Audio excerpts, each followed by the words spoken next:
Hi, this is Tatiana. I wanted to remind you, as I do in the beginning of all my videos, I'm not a doctor.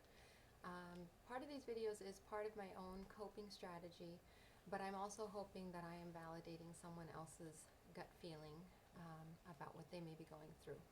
So today, on the support group that I have, I was noticing I don't know how to describe it, but just that particular type of crying out of frustration.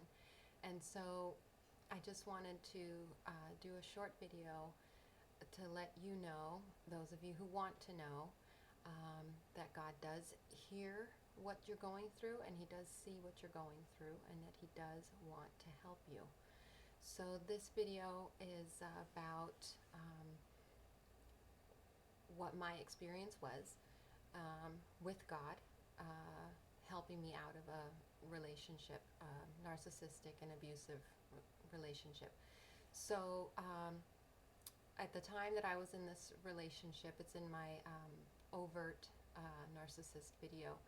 I was young. I was in my teens when we got together. I believe I just turned 18. And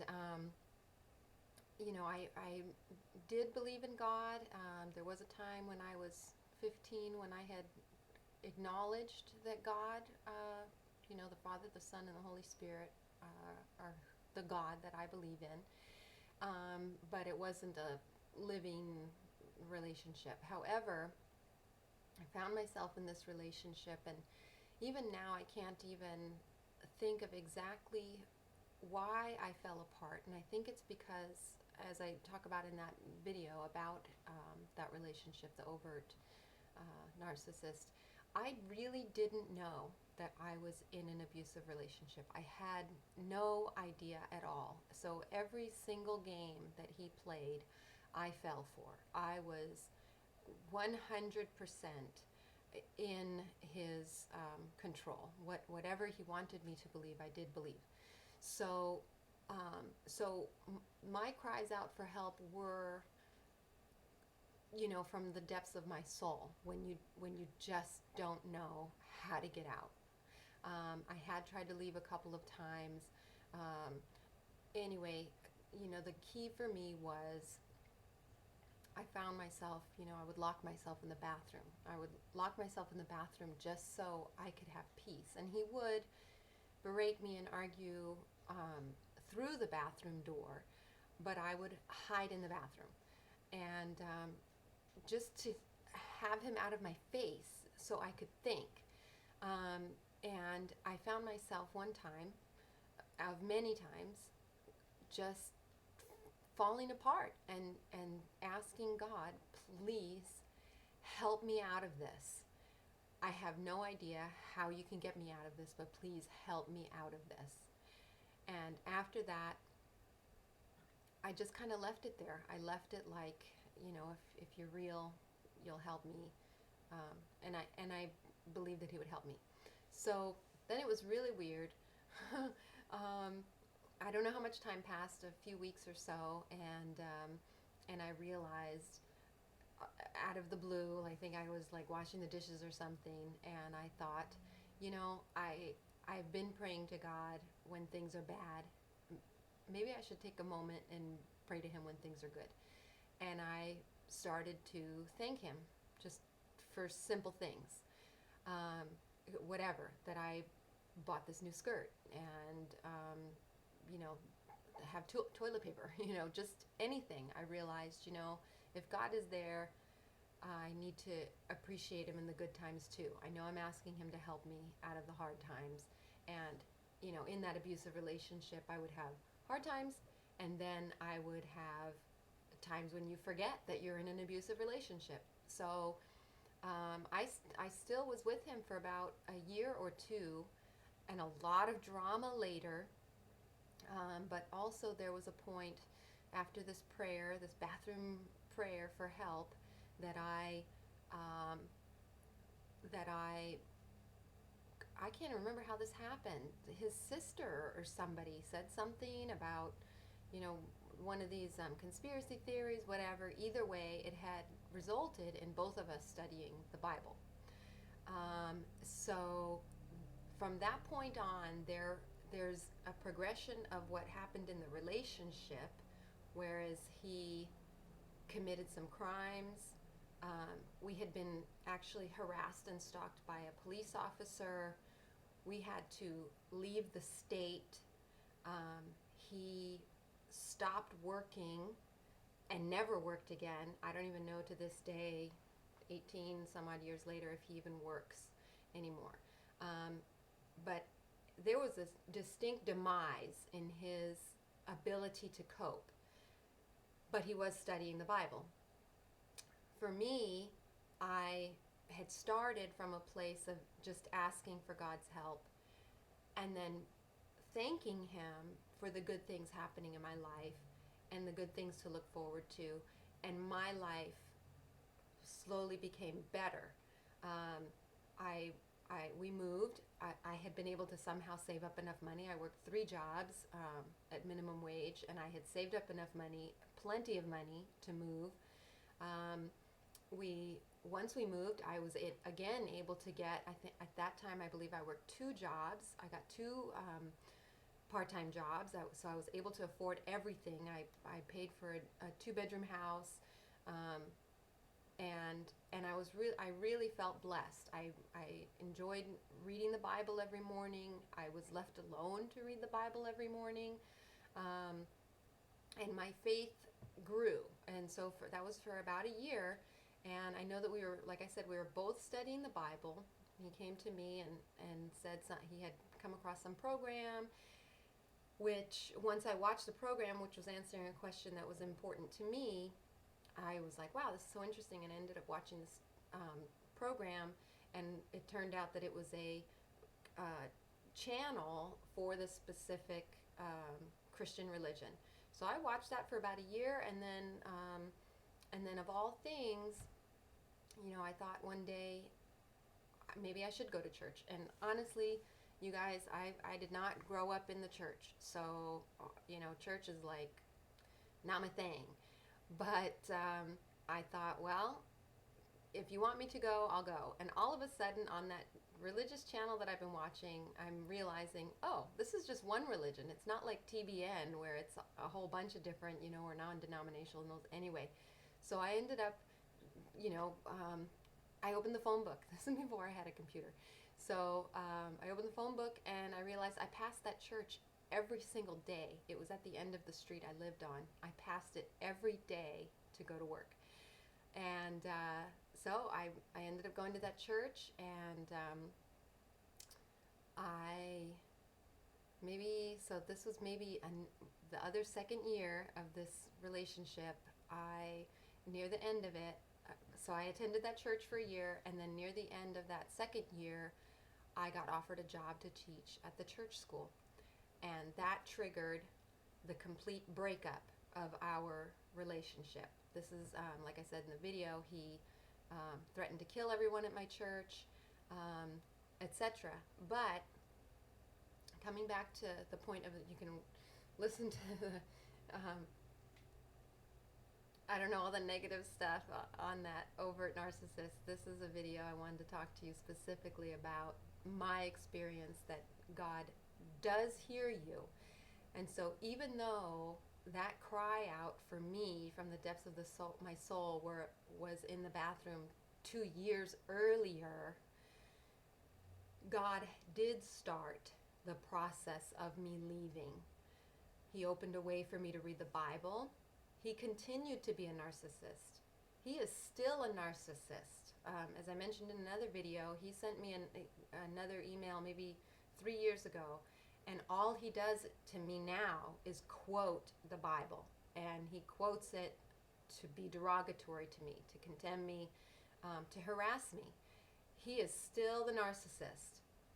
He knows the Bible and knows no love, whereas I was able to start loving God and start believing that He loved me, and I got to see how much He loved me. So when I left him, I mentioned, I'm not sure if I mentioned this in the overt video, but basically my first miracle was that when I decided to leave, he freaked out. He I can't describe freaking out. If you've seen freaking out, you know what it is. When the the victim is deciding to leave the abuser, there is intense emotional turmoil. So he was yelling and angry, threatening, and then the next moment he'd be crying. And I believe I had broken up with him in the morning, went to work, and then had come back to the house for lunch. And when I saw that he was freaking out, I was terrified. And I went back to work and I thought, I didn't have any money saved. I was paying for everything. He hadn't worked in, almost 2 years. So I really didn't know what to do. And I went back, and all of a sudden, I was working at the courtesy desk at Walmart, and a girlfriend of mine from the church called me and said she had been praying, and all of a sudden she felt that God told her to call me. Well, she had never called me at home before. However, she called me at home. I wasn't there. The ex answered the phone, and I to this day I don't know what he said, but she said to me, "I know what's going on, and I'm picking you up. When do you get off work?" So she picked me up off work after work. I moved into her home for about 2 weeks. I had no clothing. I had the clothing that I was wearing, and her daughter's clothes fit me, so I was able to wear those clothes and go to work. And she found an apartment for me that I could afford.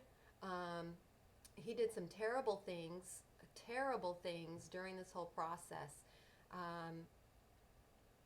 Just terrible things and terrible threats. And I did have to get a restraining order, which is, I talk about that in the restraining order video. But I was kept safe. He never found out where I lived. He never actually found the location of where I worked. Like I said, I ended up working for the church school. All at that time, I had everything that I needed.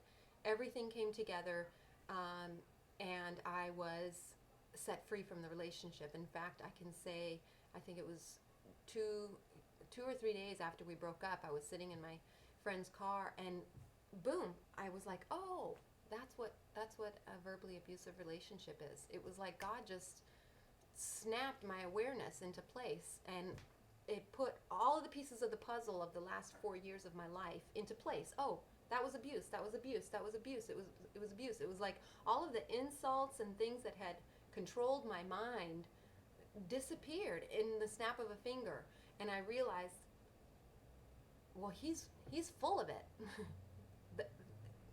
I'm not all of these terrible things that he said, such as nobody's ever gonna love me. It was like, I don't know how to describe it. That was God. It was God leading me down this path. Now, certainly when I prayed that in the bathroom, like you may be praying, we want, when we talk about miracles, what we want is for God to say, okay, I see that trouble that you're in, here you go, boop, and just plop us out. Now, if that's the miracle that you get, that's awesome. But if it's not the miracle that you are getting and you're praying for it or you want it, I want to encourage you that God has everything on his own timing. And the timing for me was perfect. It was difficult, but when that miracle came, it came when it needed to come. And I was able to go through a process of healing, I think is the best way to say it, of healing a lot of my damage. Now, I got damaged pretty bad when I was a kid, so, there's a lot that I've been working on. But I want to encourage you that if it doesn't happen the way that you want it to happen, it doesn't mean that God isn't there. In fact, even just this example where I'm saying, you can see the process of how we both started to study the Bible, and yet he remained a narcissist, whereas my life started to take that turn towards being blessed, feeling loved, getting excited about the world and the depth of value in this world. Um, I was able to go through that entire process while I was still breaking free from um, my addiction to narcissists, right? Okay, so I have a million stories like that. I have many, many, many ridiculous, crazy blessings that have happened to me. But in conclusion, I just want to truly, deeply encourage you that if you have stopped for that moment and asked God for help, He is helping you. I want you to know that He is helping you, even if you haven't seen it yet. Help is on the way, or it's happening, and it's so subtle that you haven't been aware of it. And one thing I can say clearly about being in an abusive relationship, it's almost like your life, your abuser's life, is so loud and consuming and keeping you from paying attention to anything else. But it's still happening. There are good things still happening. And as you calm down and as you find peace within the turmoil that you're going through, you will be able to see it and know it and expect good things. Okay, I really, truly hope this is encouraging to someone, because it was on my heart to say it. In conclusion, though, I do want to remind you, as I do at the end of all of my videos for here in the United States, if you need to memorize it, the National Domestic Violence Hotline is 1-800-799-SAFE. That's 1-800-799-SAFE, 1-800-799-7233. The National Domestic Violence Hotline is not a religious organization, but certainly if you want to talk about your religious beliefs, you can do that. If I don't know, I've never tried it, but you can request to talk to somebody who believes in God, and you can share what you're going through that filter of understanding with someone else who believes the same things that you do. I know that I have called the hotline, and many times I've spoken with people who do not believe in God, and several times I have called and people do believe in God. So you never know. The person you're talking to might believe in God, but they don't want to offend anyone. They're not there to spread their religious beliefs. They're there to be supportive. So those of you who are listening, who are not interested in a relationship with God, please call the Domestic Violence Hotline. They are not going to push any type of religion on you at all. They are simply there to help anyone and everyone of any denomination or religion or sexual orientation. It doesn't matter. If you're in an abusive relationship, they want to help you. So please give them a call. All right, I'm wishing you much love.